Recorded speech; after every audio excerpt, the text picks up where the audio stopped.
Welcome again. If you're coming for this talk, I'll invite you all to take a seat. This is a very exciting moment. It's the second panel in our Sports Cross Art Day here at Art Basel Conversation, and what a lineup. We're thrilled to welcome Elliot Perry, a former NBA player and a wonderful collector, to the conversation stage. Welcome, welcome. Elliot was introduced to me by Gardy St, who is a wonderful collector and advisor, and in fact this whole panel has been done in collaboration with Saint Fleur, so thank you, Gardy, and welcome. And the conversation is moderated by Kimberli Gant, a curator of modern and contemporary art at the Brooklyn Museum in New York. So please welcome again and enjoy the conversation. Thank you. Hello. Okay, just want to make sure we're on. Welcome, everyone. Thank you so much for coming. Thank you, Gardy and Elliot, for willing in conversation. Gardy, thank you for inviting me to be in conversation with both of you. I'm really excited to hear both of your stories and ventures into collecting and the relationship that you guys have. And so I really just want to begin by, before we even really get into the story about how you guys started collecting, I want to hear the story about how the two of you kind of came together and have, I know you've known each other for a long time, and thinking about how your relationship has developed, you know, as friends, as people interested in the arts, as philanthropists, and just kind of and as you're thinking about the history of how you guys have known each other, what have you guys kind of learned from each other? How have you evolved in your thinking? You know, everyone that knows me, they know I'm not a great talker, right? We're gonna make you today. No, because my motto in life is always to be, not to be seen, right? Because I'm more interested in just art and spiritual way of artist thinking. So for me and Elliot, when I met Elliot about like 15 years ago, I think New York Times was doing a story, and I was just like, you guys have to talk to Elliot, because for me, I respect Elliot so much because you're not just a great collector, but the way you collect as well, right? I'm interested in that. You're not just, because it's so hard you don't follow any like trend. You take leadership role as a collector because you get out of the comfort zone as a collector as well, and you research driven, and that passion that I see you have for your collection drive me to build a collection with you, like to build a relationship with you, because for me, I'm such a research-driven type of individual, right? Where I'm not just collecting or preserving culture just to buy it, like transactional, right? So I always, you know, it's funny because I don't use the word investment, right, in art, right? Because for me, a lot of art doesn't go into value, right? So I don't look at value. So when I see a collector like you that's looking at art in a deeper way, in a deeper conversation that's just not just easy for the eyes as well, it's challenging as well. You're looking at artists that's working in discomfort way. So the relationship started that way. The relationship started where it's just like, wow, because I work with a lot of athletes, right? And to get them out of the comfort zone, it takes a while. Yeah. Because a lot of them are just used to, like, you know, what's easy to understand, right? Mm-hmm. Where this guy, he will go deep. He will go take a work where you like, oh yeah, did you pick that up for real? Like, yeah, yes, I did, because I love that. Yeah, and that's how it started. Yeah, and I feel like Gardy is such a connector. Mm-hmm. You know, this guy reached out to me, and I'm like, who is this? You know, and, again, he's super easy to get along with. Right. I think that's how our relationship initially started, and then from there, it's just been just kind of this endless conversation that never stops. You know, and I respect him as well in terms of what he collects and the risks that he take, and I think that's where we have a lot of synergy. Yeah. Well, and as you're seeing on the screen, you're seeing, you know, images from their respective collections, but talk to us about, because you know, Gardy, you mentioned this is obviously not a transaction. This is a passion for both of you, but collecting is not something that's really an easy or something that's like an automatic thing to get interested in or get involved in. So I'm curious as to how you started, and you know, were you like, I was lucky to get into curating because my parents took me and my sister to museums and galleries growing up in Chicago, but like also a lot of like middle-class Black people. Like I wasn't brought up to think I would actually ever be a curator. They told me, when you tell your parents I'm gonna study art history, they're like, absolutely not. But it was important for me to understand cultural practice, to understand the arts, the importance of that. And so I'm wondering, both your personal life experiences, but also how that got you interested in the creative visual arts field, but then how that transitioned into wanting to actually collect as well. For me, it started off like having conversation with artists, right? Because I was always interested in, I've been collecting since I was like 14, right? And I always have. And tell us about that, because I don't know if you heard that. You started collecting at 14 years old. Yeah, Kim, you've been to my space. You right. see I have. You see how deep I'm passionate about this. It's not just I live this life, right? Mm-hmm. From books to art, right? People that knows me will tell you, Gardy really lived this. So I'm interested a lot in artists' mind, right? So I was always a curious person as a kid. Mm-hmm. I'm interested. I felt like artists are writing the message in this world that's the unseen, that as humanity doesn't see it, right? Artists are like the spirit capture of this world. They're telling us a story that's, while we everyday life is so busy, they're capturing a story and telling us something, right? So I've always been fascinated with that. I'm fascinated with the way artists process and using the medium to create a story. Mm-hmm. So I would just go hang out with artists, right? Because their mind, I'm interested in their mind a lot. I'm interested in their research. Like Eric Mack that's up here. I know Eric for so long. To see him as an artist when he first started undergrad, to see the way he challenged the work, is the investigation that he's doing as well, right? So when you're looking at an object, you're not just looking at the object, just the beauty, but what's the process to get to that object, right? So I was always fascinated with that. Not just the beauty of the object, but the process. How does this object get there? So that's how it really started for me. So just hanging with artists, talking to artists, and so many artists will come and see me, right? Because they know Gardy will like question them, right? Have a debate as well. So I will go back to my reference library and bring a book out and say, hey, like, let's talk about this artist here. And so people always like, Gardy, the artists always have a book in front of them, because after every conversation, I will give an artist a book. That's like an exchange, right? Because I have to give them something, because we having conversation. So I'm interested in that, not just the conversation about their work, but I'm interested in the conversation about their life as well, right? Because it tells you a lot about the works that the artist has created as well. Yeah, that's how it started for me. Yeah, how it started for me, I mean, I didn't know anything about art. Charles Barkley took us to Japan in 1996, summer of 1996. And I sat beside Darrell Walker, who I knew. He was coaching in Washington at the time, and 15-hour flight going, 15-hour flight coming back, and we're talking art, and I'm like, oh my God, this guy, get off. But long story short, I'm glad I did, because Darrell has been a tremendous mentor to me. When I got back to the States, the season started, he would always text me or send me catalogs, like, hey, go see this artist, go see this show. I would drop my books, and before guys were coming upstairs, I was coming back downstairs, going to see a show or going to artist studio.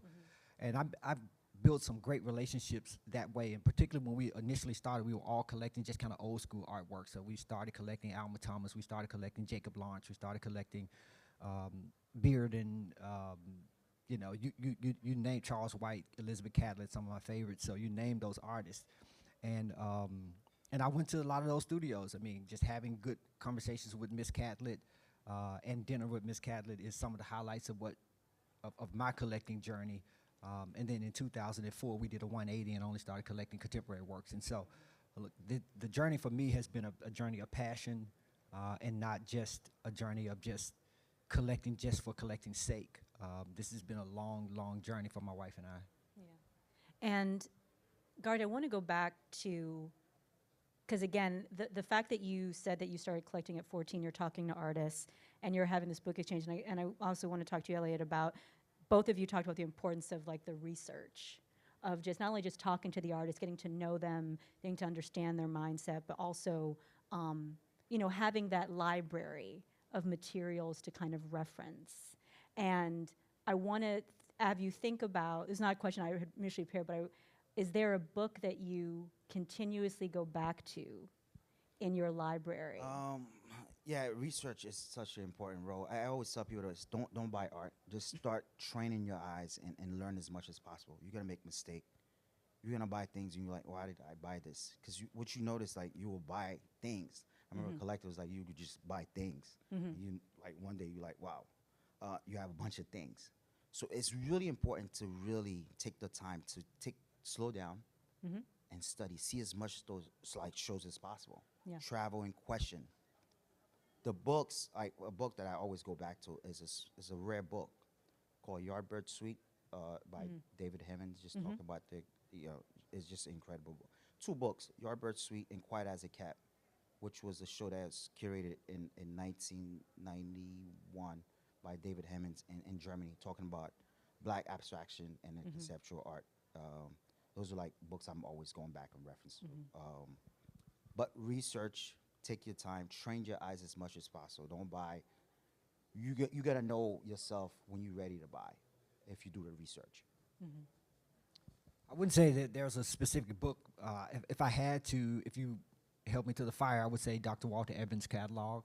So I feel like Dr. Walter Evans, if you guys don't know Dr. Walter Evans, I mean, incredible collector. Guy was collecting in the 60s and showed me letters he wrote to Bearden, letters he wrote to Jacob Lawrence, and those guys were writing him back, so there was no internet, any of that.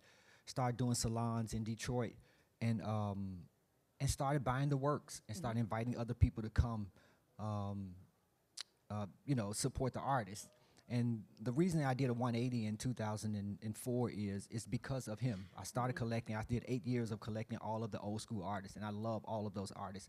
But I went back and read his catalog, and he talked about 3 things that I take to is the core of our collection. He talked about, first, I want to support the artist.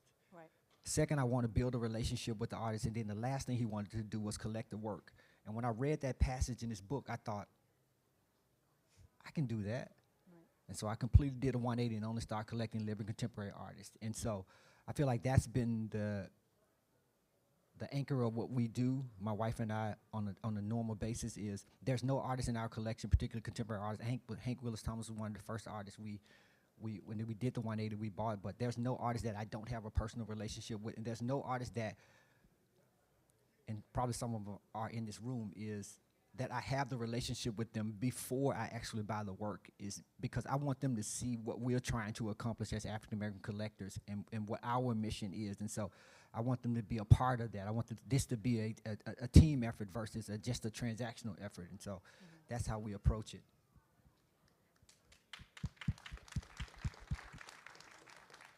And that's something I think everyone should really, collectors should re-emphasize, is the importance of the relationship with the artists.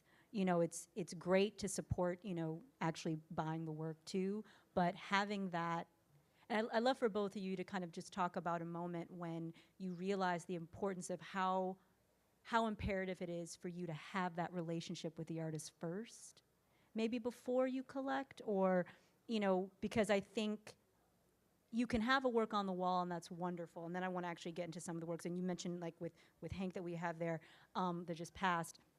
But what have you, I think, learned more about being a collector, having that relationship with the artist first before you've made a purchase? Well, I think for me is it has given us an opportunity really to have some synergy with each other, like, as opposed to, again, I told you about just making a transaction. But I want them to see what I'm actually trying to accomplish long term and not just short term. There is some short term things, but long term as a collector.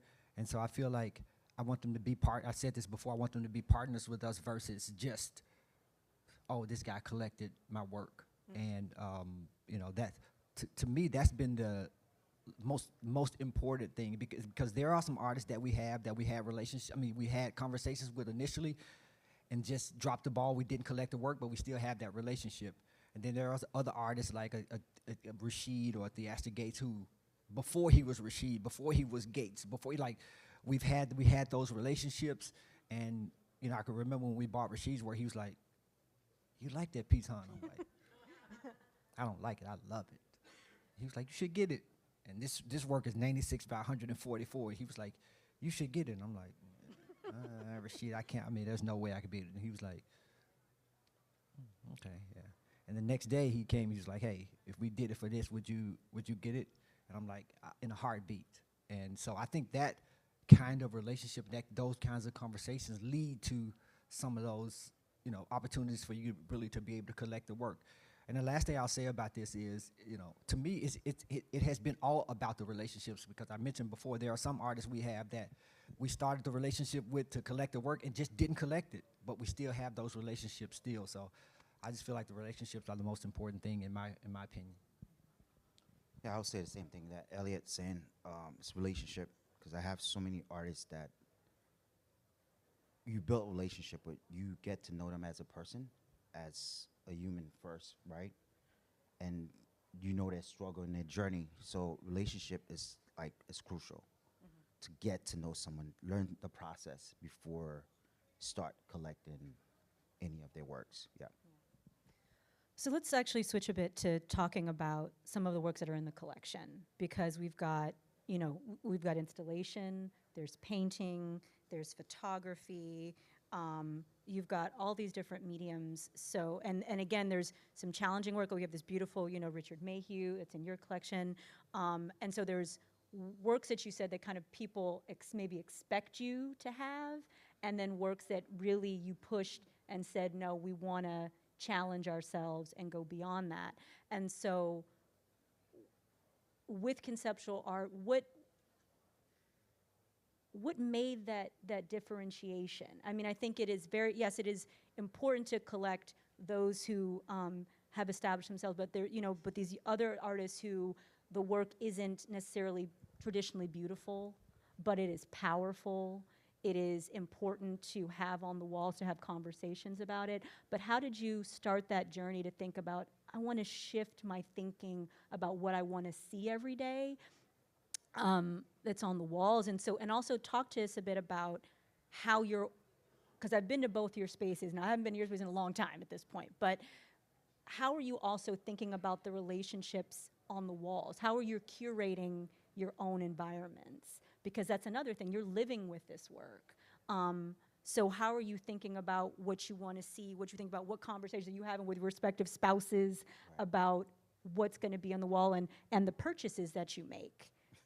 So is that a joint venture? Do you have to get approval? Do you have, can you come to fair and be like, oh, I really like this one, you got to take a picture? Tell me about the steps. And then once you got the steps, tell me what it's like once you get it home.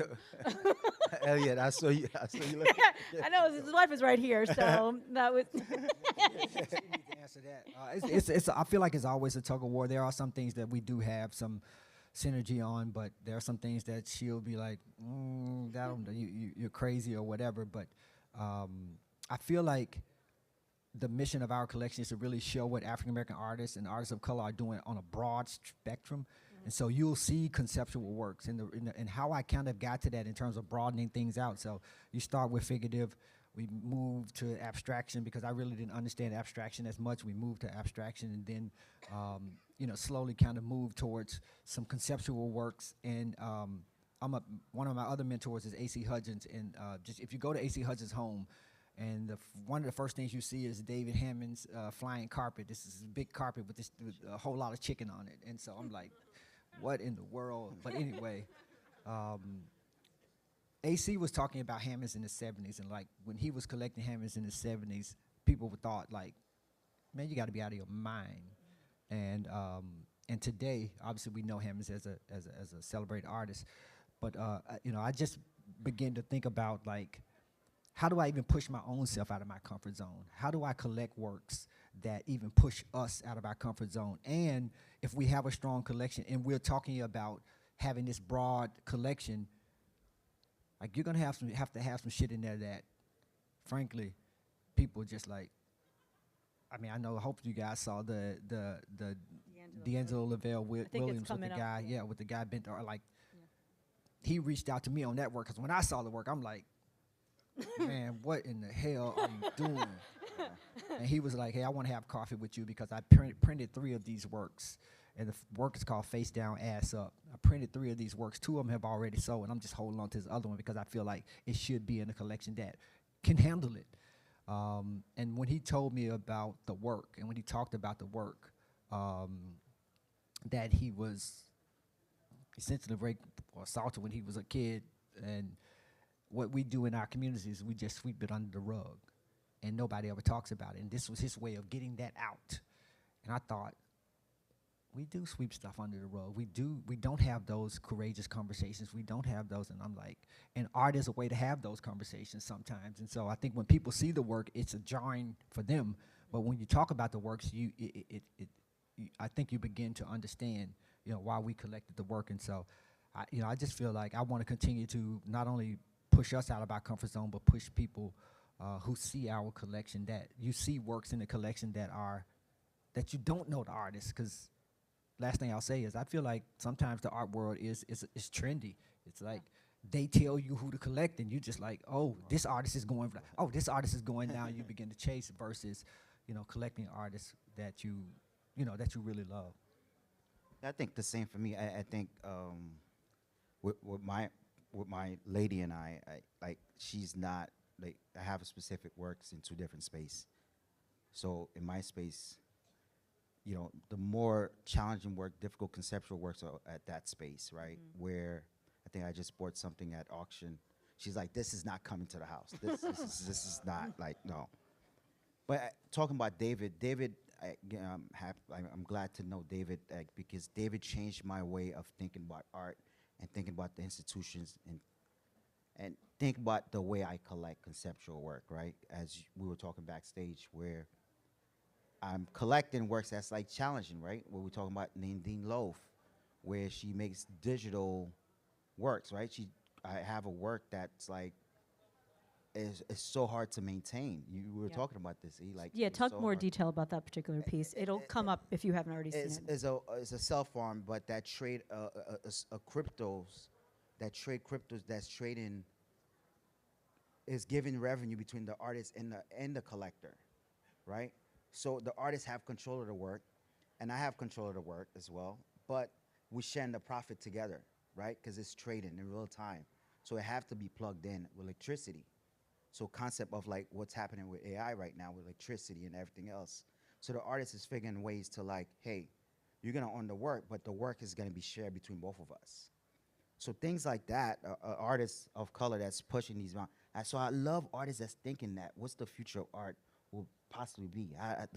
The art of our time, what's the storytelling there? So it's a really hard work. The electricity bill is like crazy for it. But it's challenging, but it is true. It is true. So works that's pushing out of the comfort zone, that's what, I have a David Hemming Bible, the Holy Bible. There's a series, like a lot of institutions have that work. So everybody, every time someone walks in, they're like, is this a Bible, right? The idea of like, hey, you first think it's a Bible, but it's not a Bible, right? So the works that people was like, oh, this is not art. That's what I've been collecting a lot more lately. And you've been getting somewhere. Well, and to add to that, I think just risk versus reward. Right. Like some people want to be rewarded for what they collect. And sometimes it is risky because you're collecting an artist at the very beginning, or you're collecting something that's conceptual that's just like, I don't know if that's art or not. But I just love some of the conceptual artists that we've collected, but also, I mentioned Miss Catlett and some other people that, so you see this wide range of, I can find myself in anything that's happening in our collection. I hope that you could find something that you could love, that you could grab, and then another thing is that you also find something that you have to grapple with. And I think that's when you think about broad collections, and I think that's where it should be. And given that we're in an art fair, but you're also talking about the importance of maybe collecting artists that you see are challenging, how are you finding different ways to meet these artists, ones that maybe you're looking at or you don't even know and you're hearing about? Like, are you, there's Instagram, there's the gallery scene, there's artists telling you about other artists, and also thinking about, as you're getting to know them, and you mentioned like with the Astor and Rashid, you collected them before they kind of became, more branded names. At what point are you also, do you feel comfortable making a purchase, like separate of of you kind of meeting them, but are you looking at, because as an institution, it's rarer for us to be able to acquire work at an artist's earlier part of their career for various reasons within the institution. But as private collectors, you can take that risk and not really worry about maybe the investment because you believe in the artist. So, whether depending on when you're doing that. So I'm curious as to when you feel it's right to maybe make that personal acquisition. For me, I talk a lot to art professors because they're always like, I have a student that's like, the professors are... Go to the schools, y'all. Yeah, professors are the key, right? Because they're always looking at students that's making interesting work. So I love the art teachers. That's what I love. Yeah, I'm not big on Instagram as much. So I'll meet artists. Artists will tell me about different artists, but mostly I have professors that will invite me to talk to some of the students. And where can you tell us a bit more about some of the schools you're going to, and are you focusing Paris, more? Basel de Art in Paris, Yale, Columbia, Hunter College as well, UCLA, the Royal College in London. Yeah. We get some Midwest schools in there too, some South schools. Or if they invite me, I'm happy to come. Yeah. Yeah, I feel like if it's right. Like if I put 5 pair of beautiful shoes in here for women, like all of you guys can come over here and look at the pair of shoes. They're gonna say like, those are the ones I want. Like you're gonna know which pair of shoes you want. I think sometimes it's that, not always it's that way with collecting sometimes, but I do it. I kind of do it all. I look at MFA programs. I look at, I Instagram, DM artists. When I see an artist, I DM Amawako. I DM'd him back in 2018, just on a whim. He hit me back, sent me, I still got the email, 25 works.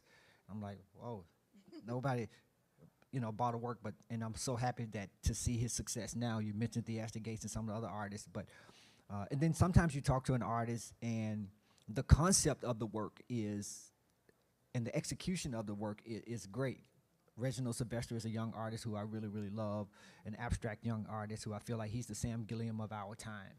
I mean, he can do it all. But, talking to him is like talking to an old soul. And I know, like, it's right. This young guy knows what he's doing.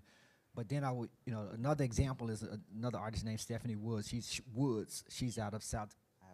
Okay, she's out of North Carolina. She's out of North Carolina.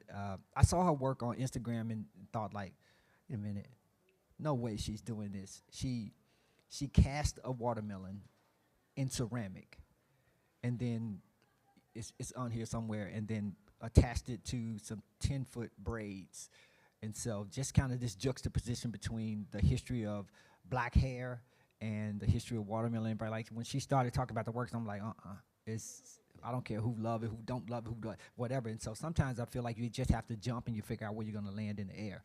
And I think that's how we sometimes approach collecting, because I'm not an academic, don't want to be an academic, but I know from my point of view why I'm collecting the works that I collect.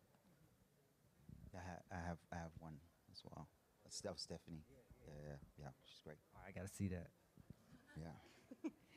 And I mean, I think, as you guys have been talking just about the importance of just, again, going back to these relationships and what's drawing you to the work, we've got some, I think, a really interesting themes also happening within a lot of the objects. We've got there's religion, there's obviously we've got celebration, we've got memento mori, there's history, there's environment. So I'm also wondering, and to kind of give a bit more context to those shoes, so for this Nikita Gale piece, tell me a little bit about maybe what initially attracted, tell me something about what attracted you to some of the work that's more challenging in your collections. What are you kind of, it's not so much I'm asking you I am asking what you were initially looking at, but then what's the thing that makes you go like, oh my goodness, this is, because work can initially draw you in, but then you may, then maybe you don't find it more interesting. So I'm curious as to what initially attracted you to that and some of the other challenging work you have. I don't know how familiar you are with Nikita Gill's work, but sounds and you know, I remember I have some Kevin Bisley's early works, the sounds works as well. So artists like Nikita Gill, that's pushing the boundary of what black artists make, right? Because you know you have this conceptual black art.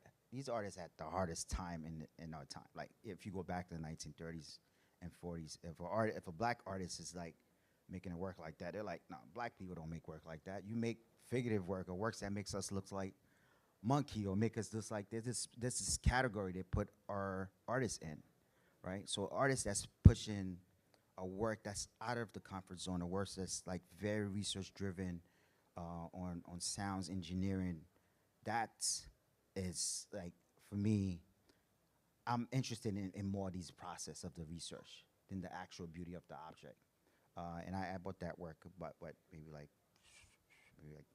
7 years ago. Yeah. Paul Gardy, a Haitian artist as well, where you talk about religion. Some of the works are up right now at Magenta Plains Gallery.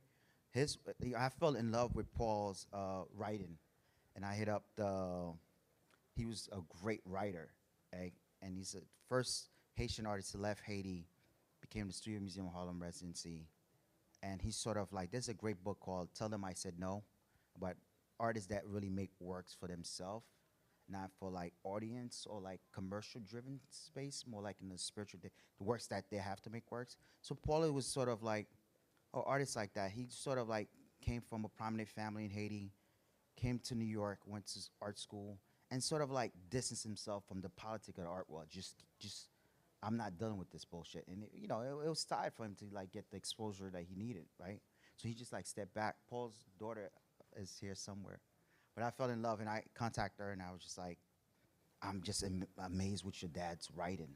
So something like that, for me, having this work is deep, like Philomel Band.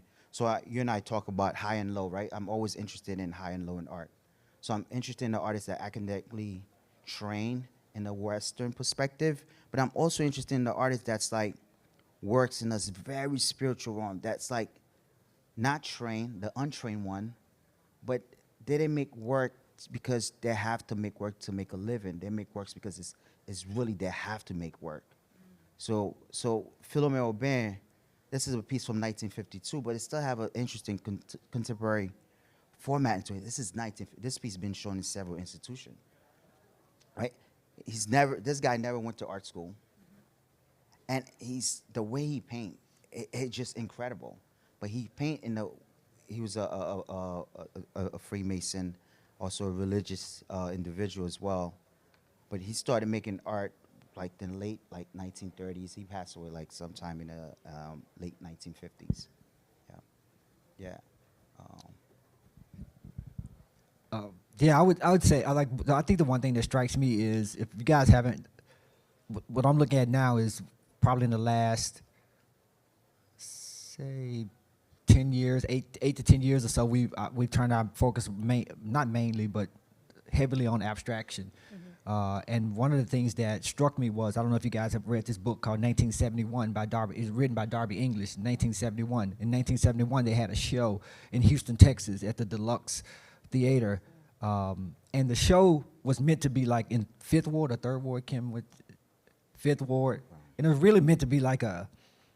It was a local show. Yeah, it was a local show, but it's meant to be like I don't know, just like a whatever. But they had it in the Fifth Ward, this all-black community, and it was an all-abstract show.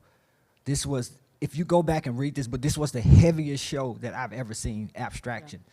It was put together by Peter Bradley and Jules Olitsky, Jules Olitsky, but they had Kenneth Nolan in the show. They had Richard Hunt in the show. They had Al Loving in the show. They had, you name the artists, black artists and white artists but it was meant to have no figures, but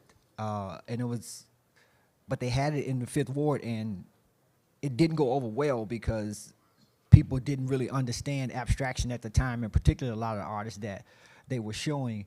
And so I was thinking about, like, how do you have a collection and build something and really be brave, but to have a show of all abstraction and conceptual artists and that all of these artists are African American artists, like where you may not see yourself from a figurative standpoint, but these artists all represent you.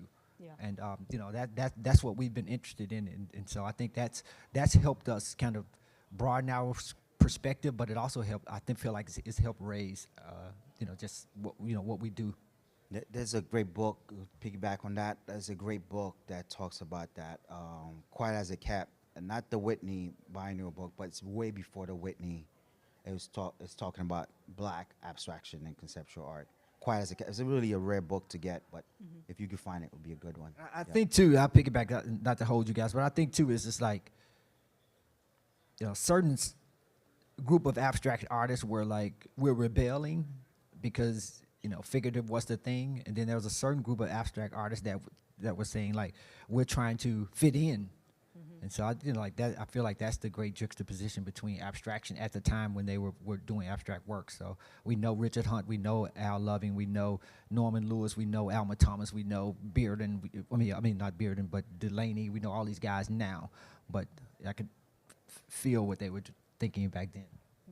And it goes, I think, to show how forward-thinking you guys, or how, again, the importance of knowing the history so that you feel like you've also got the context in which you can, really discuss these objects. And a lot of people, don't look at that history and the importance, again, of these libraries that you have built and the research. And I often will tell people who are beginning into collecting, as you said, Gardy, start with just the books, the research, like go and see shows and see what you like and see what connects with you before you even think of buying anything. Because if you're going to put some money down, you ideally want to love it.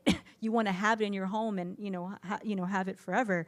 But I'd also love, because we don't have a lot of time left, and I got a few more things I want to talk to you about, but I want to go back to, Gardy, when you were saying about, you're going to make some mistakes when you're collecting. Oh, yeah. So I'd love for you guys to kind of, part A of this question is, what was an artist that you guys saw respectively that you wish you had purchased, maybe in when you before, maybe, and then, or the one that got away, or maybe an artist's work that got away, and then I don't want to ask you one that you purchased that maybe you have second thoughts about, because that wouldn't be fair. But I am curious, is like, because again, your tastes evolve over time, so. Are you risky to take that? No. I was just thinking about that because I don't know if it's a mistake, right? Because there's some artists that just doesn't have as ambitious as others, right? And I remember there's this artist called Joyce Kalima, an incredible artist. She went to Yale. She make these beautiful sculptures. And she just stopped making art, and she works for an ad agency in London. Beautiful work, and she just sort of like. Just like, I'm not interested of like chasing galleries or trying to I'm just gonna. So I think things like that it's not a mistake. It's just like disappointed of just like this person just. That she didn't continue the career. Yeah. I say do what you feel like is right, because this is a marathon to me. It's like this is more than just collecting. It's a marathon. It's a journey of highs and lows. You make some mistakes, but sometimes it comes back around. I can remember sitting in Atlanta and this gallery showing me one of the most beautiful Howardina Pindels that I've ever seen. But at the time, I was just so, I hadn't spent that much money on a piece of art at that time. I'm like, you said this, how much? And so I really got scared of the price. And she was like, no, this belongs to your collection. You got to get this. And I just I absolutely talked myself out of it.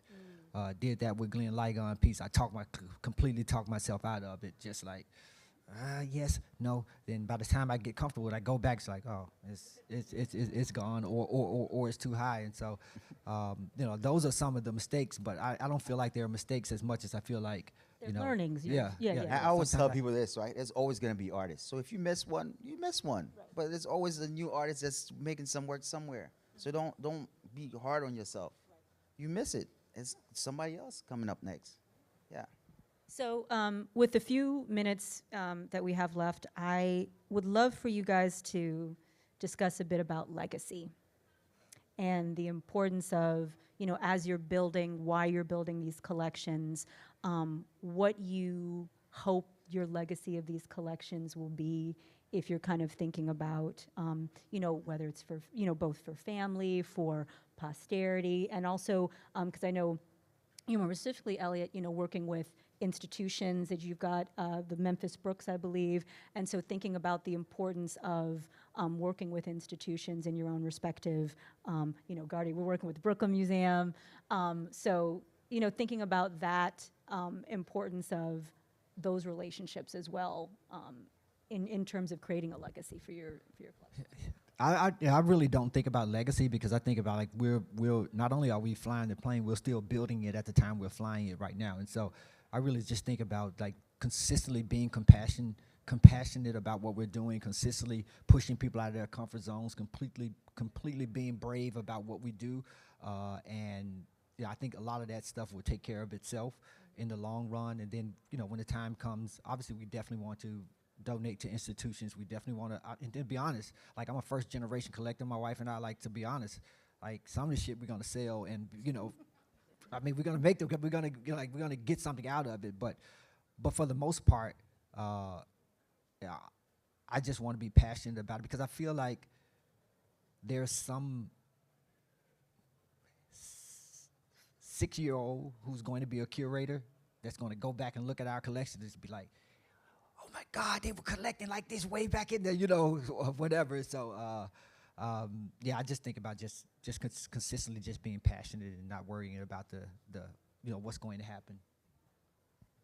You know, it's great working with the Brooklyn Museum, because, you know, that's institutions I value so much, because as a kid growing up in East Flatbush, as an immigrant kid from Port-au-Prince, Haiti, you know, it was like the first institution, like, my mom would go with me, right? And as school, like, around school time as well, like, but for me, it's preserve. I'm responsible to preserve my history of my people.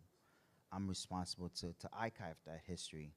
So how do I share it with community? One day is to, like, how do I even share it with people from my country as well? Because it's really important for me.